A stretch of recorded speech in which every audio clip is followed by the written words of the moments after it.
Hello दोस्तों, नमस्कार। मैं आरती शुक्ला आप सबके बीच एक गाड़ी की लेके आप लोग को ऐसा लाइक कमेंट करके ज़रूर बताना और चैनल को लाइक सब्सक्राइब करना ना भूले प्लीज़। दोस्तों मेरा गाना आप लोग शेयर करिए और ज़्यादा से ज़्यादा उसको सुनिए आप लोग प्लीज़। दोस्तों रोई समाधि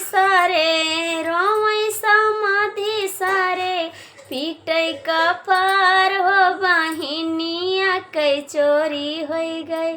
रोई समाधि सारे पीटे का पार हो बहिनिया कई चोरी हो गई। सुनो सरकार हो बहिनिया कई चोरी हो गई। सुनो सरकार हो बहिनिया कई चोरी हो गई। कैसन उनके रूप रंग कैसन उनके चाल बा। कैसन उनके रूप रंग कैसन उनके चाल बा। कैसन मुस्कान उनके कर बदनाम हो बहिनिया कई चोरी हो गई। सुना सरकार हो बहिनिया कई चोरी हो गई। सुना सरकार हो बहिनिया कई चोरी हो गई।